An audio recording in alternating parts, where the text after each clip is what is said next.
My name is Liz Roberts. For those of you who are not in my direct 326 course, so welcome. This is Module 1, Application Task, and we're going to focus a little bit on read-alouds. And the reason we're focusing on read-alouds is because it is a skill that has to be practiced, and we don't really think about it. I'm picking a book and I'm reading it to my kids. But there's a lot of things that go behind the scenes into the strategies that we use and how we read aloud to our students. So for the task, you are going to pick a children's book that in student-friendly terms and kid-friendly terms talks about your expectations for engagement, or your expectations for a certain behavior or procedure in your classroom. So you need to know your students well enough to understand an interest, a hook, how to get them involved in the story. You want to be able to ask questions and make it interactive. So it's not just you reading a story. There's a lot more that goes into it. It's active listening skills on behalf of our students, which we have to teach. It's thinking through a deeper meaning of just the content that's there. So we're thinking about higher order thinking skills. We have to facilitate that even for our pre-K and kinder students. We will ask different types of questions about the content and what they see and what they notice, depending how old they are, as we're going to do a read aloud right now, so you're adult learners, but I'm going to have you thinking about questions that you can process through. So when you do a think aloud, you might think about it a little bit differently in a read aloud. So the book that I have chosen is Through the Cracks, and the reason I chose this book is it's an excellent illustration about what happens to our students when they are not engaged, when they are not inspired to do the work in our classrooms. So what is it that we need to think about to keep our students engaged, and what happens when they don't? Well, they end up falling through the cracks. So I'm going to model the read aloud strategy through different higher order thinking questions, through my think aloud. That's so important and something that we don't put enough value on. Our students need to see how our brains work. Every brain is unique and going to work differently, but we have to teach our students how to utilize that and how to utilize the different pathways that work in our brains. So I'm going to use some think aloud strategies. I'm going to use some higher order thinking strategies. I'm going to integrate some, if you guys were a physical audience here, some turn and talks and some opportunities to interact, both whole class and small partners. So we build a foundation of relationships in the classroom.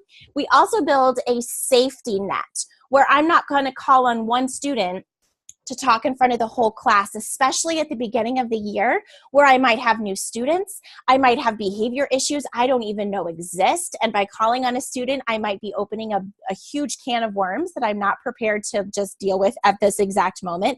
So I want to make sure that they have an opportunity to turn and talk with a partner when everyone else is doing the exact same thing. Their voice is heard to their partner. There's some accountability there, but it's safe. They don't have to talk out in front of the whole class. So I'm going to throw a lot of things at you, and then you can process through in the assignment that you're going to be creating for your students. Through the cracks. Hey, here I am, down here. Sorry, I'm a little out of breath after climbing that E, but you were going to turn the page and you didn't even see me? And I'm the one who's supposed to be telling the story. Oh, my name is Stella, by the way, and it's a story that you gotta hear. Because kids like you and kids like me, all these kids are shrinking. See, and I don't think anyone even notices. Oh, well, anyway, now you can turn the page. This is where I live. It seems okay, but there's a lot wrong here. Look closely or you'll miss something, just like you almost missed me. So in a physical audience, I would maybe have a couple different copies, and at this point, let students look at the picture. What do you notice? What could she be talking about? I'll miss something wrong? I wonder what that is. Here's my school. You know, I could hardly wait to go to school when I was little. Well, I mean, little, like I was younger. Not like now that I've shrunk. I was so excited on my first day. I didn't need any alarm to wake me up. No way. I felt so big and so important and so full of wonderful ideas that I thought I would burst. just like a balloon. School would be an adventure where I could do anything and everything. But something went wrong. As you can see, there are a lot of problems at my school. Some grown-ups say it's because kids just don't want to learn. But I know that's not true. Just look at Christopher. He's the kid on the next page. The same thing is happening to him that happened to me. He's falling asleep in his chair. So I think about, as educators, what am I doing beyond the first day, beyond the happy smiles and everyone's excited? What am I doing to keep their focus and keep them engaged? Christopher has been getting smaller every day. He sits at his desk and he watches his teacher write on the board. He watches the letters and numbers being written and erased. Boring, he thinks. Boring, boring, boring. Christopher doesn't think of anything except how boring everything is. He is so bored, he doesn't even notice he's shrinking. You know, Christopher is really smart, but his grades aren't that great. Weird, huh? He's just shrunk too much, and now he's about to fall right through the cracks of the school room floor. You can see him there falling through the cracks. I often think about those kiddos who are very smart, but don't like to do the busy work. How am I keeping them engaged? I think about my middle kiddo, and I'm thinking about how smart he is, and I'm thinking about how much he loves to learn and how curious he is. But it's not always about the content. So what can I do to motivate those kids who I need them to learn certain concepts and skills, but they have no desire to learn the content? What can I do for those kids? Because they're smart. They just don't want to do the busy work. There he goes. He's falling through the cracks. Hi, Christopher, I said. You've fallen through the cracks. Christopher was a little slow to answer. Huh? Asked Christopher. Do I know you? Did you say something? Yes, I said something, I replied. I've watched your sneakers all morning. Your shoestrings glow in the dark. You looked pretty bored in class, but now you're out of there. In answer to your other question, you know me now. I'm Stella. I think he was trying to register my name in his memory when suddenly his eyes got big. Wait a minute, I'm out of class? Christopher looked like he was about to scream with joy. Awesome. Yeah, it's awesome, all right, but not like you're thinking. After all, I've been here a while. Look around. Do you really want to be here? I sat in back and watched Christopher take in the place. The gloomy walls, the silence that made huge echoes of shouts or crying, and the long, dark shadows. Falling through the cracks felt creepy and lonely. The other kids down here kept to themselves. That's why I made up my mind to make Christopher my friend before he got scared or mean or quit talking like the others. I see what you mean, Christopher admitted, looking around. He looked up at all those dangling feet. The kids who were shrinking. The kids who would end up falling through the cracks just like Christopher and me. He looked back at the children in the lower grades and wondered why a kindergartner was already waist deep on his first day of school. He looked ahead at the children in the upper grades and noticed that even some of the smart kids were beginning to slip through. He looked at all the kids who had already fallen. Then he looked at me. This place has some problems, he said, but going back where I just came from isn't the answer either. I want you to think about those kids in your classes. Who are you seeing falling through the cracks? Who do you see's feet are dangling? Maybe it is that kindergartner on the first day of school. I wonder why. Look, I began. I've been here for a long time. I know what it's like here, and I also know that school doesn't have to be boring. Christopher looked doubtful at that point. I mean it. I think if we're willing to do a little exploring, we could find that there's more to school than sitting still and listening to a teacher go on and on. Maybe, said Christopher as he thought it over. Hey, why haven't you explored before now? I knew he would ask that. I was afraid to tell him. I thought he might laugh at me, but I had to be honest. I don't like being in the dark alone, and I don't know where exploring will lead us. Christopher was quiet as he thought it over. He looked around again. Finally, he looked over at me and said, I don't like shrinking or being bored. Let's explore. It wouldn't be easy, but making a friend helped. I couldn't be sure, but I thought Christopher and I were beginning slowly to grow. There they go, off on their adventure. As we moved along, it was dark, but in the distance, we could see the faintest of lights. There were noises, voices, but we couldn't make out the words, and laughter that made us feel sad instead of happy. I almost stopped right then and there. I think Christopher was afraid too, but we had to keep going. We crawled toward the nearest light. You know, I expected it to get brighter as we got closer, but it didn't. I think sometimes that's important to recognize that the fear and the potential for failure is really hard. And it's hard for our students, but it's also hard for us. So how can we push our students to move and persevere and move forward and be inspired? It's all in our personalities, it's in our engagement practices, it's in our instruction strategies. So I want you to be thinking about, are you creating an environment and a culture? It's okay to fail and it's okay to make mistakes. And do I feel inspired? Do my kids feel inspired? It was a window covered with dirt and cobwebs. Gross, said Christopher as he tried to wipe a spot clean enough to see through. Christopher squeezed himself against one side so that I could see too. We were outside of the classroom and we did not like what we saw. Here, teachers just talking. Kids are bored. They're talking. Kids like to talk. So can we make it to where they can talk and make it a productive? At this point, you could say, turn to your partner. Do you like to talk? At this point, you could ask them, share one thing that is the funnest thing you've ever done in one of your classrooms. This teacher is sitting at his desk. Kids are disengaged. The teacher's disengaged. He's sitting at his desk. Or here, this teacher looks like she's just kind of pointing fingers. How does that make us feel? When somebody does that to us, I sure am not motivated to do my best learning.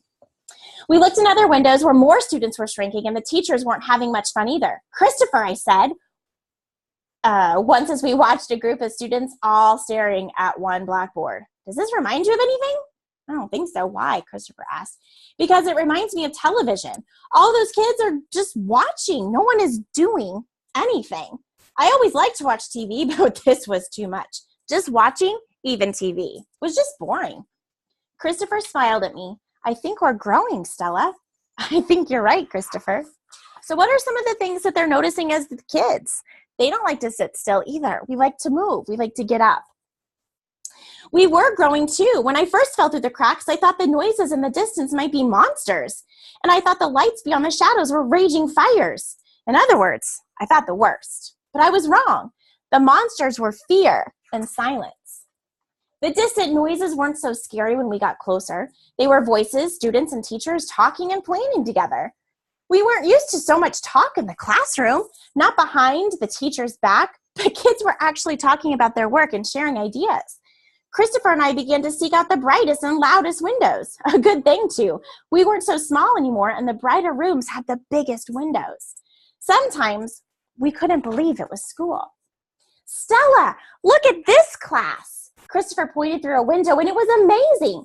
I thought at first that it was art. Then I didn't know what to think. What class is this? I asked Christopher. You know, I think it's history, he said, but I never thought it could look like so much fun. So the teacher's dressed up. There's a stage. There's places for them to choose props. They're moving around the classroom. They're talking. They're engaging. There's art. There's building. Oh my goodness, this looks awesome. So what could you do in your classrooms? What are you seeing in some of the classrooms that you're walking into that are not just students sitting in desks listening to a teacher talk? What ways are you seeing that students are being engaged? What ways would you like to learn? We have students out here on field trips. Awesome. We don't see them in school buses going places, but how could you utilize what's right around your building to get the kids outside? Fresh air and sunlight, we're very much lacking that, I think. This wasn't the only one. What class is this? Asked Christopher. Christopher, come over here. They're dancing. I had wandered to another window, another class, and we couldn't believe it. So they're performing. They're on the computers. They're painting. This looks awesome, but I love dancing, so that's fun. I never thought I'd say this, but school isn't boring after all. Christopher was shaking his head as he spoke. If I were in there, I'm not sure what I would do first. Pardon me. Oh, Christopher, I don't see a single shrinking student over here. I was looking in the English class at this point.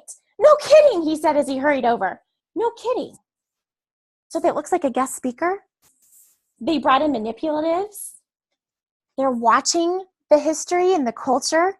What are some resources in your community that you can reach out to and bring in so the students aren't just reading out of a textbook or watching it on YouTube? What are some things that you could bring in so they could touch, they could see, they could smell, they could feel it? We love that kind of stuff. Your students do too. It seemed we saw millions of ways to do things, to learn things. We saw all kinds of possibilities and all kinds of people with new and exciting ideas.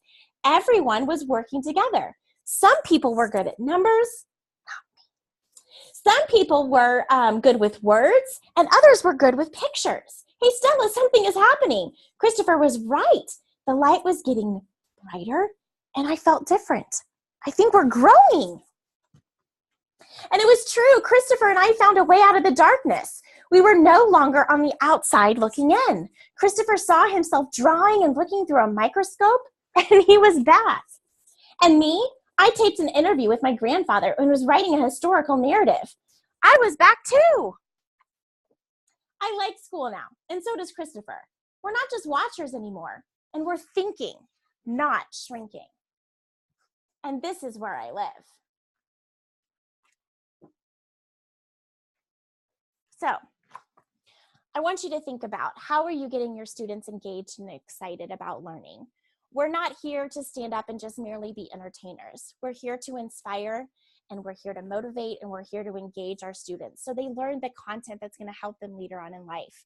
We give them soft skills like working with one another, learning how to disagree, learning how to talk through problems, how to problem solve and think outside the box, how to be curious. But we have to integrate that into the content that we're teaching. Our kids aren't going to like everything that we teach. It's just a fact. But how can we get them to engage with it so it's not just me as the teacher talking at my students? So I want you to think through a process, a procedure, or maybe a character skill that you would like your students to learn. And I want you to get a book, and I want you to write down some questions. Type out some questions that you would ask as you read the book. You are not needing to video yourself doing a read aloud, but practice it. I want you to think about being more intentional as you're picking books, and the questions that you're having your students interact with. I want it to not be you asking your class questions. I want you to be asking a question and then having them turn and talk to a partner. Maybe getting in a group of 4, keeping those groups small so I feel safe to be vulnerable and to be real. I want it to be small so that I know that my voice as a student is being heard, even if the entire class doesn't hear it. I'm being validated, and in that validation and in that safe space, I feel that I can be my true self. I'm also, as a student, able to listen to my teacher think aloud, and I'm seeing what she thinks or he thinks. I'm able to say, oh, I totally agree, or that makes me think about blah, blah, blah, blah, blah. Or maybe I'm thinking, oh, I don't know if I agree with that. I see something completely different. And then as the teacher, I'm giving process time to talk through that. We don't want our students thinking whatever the teacher wants me to say and write and do is what I want to do. No, no, no, no, no, no.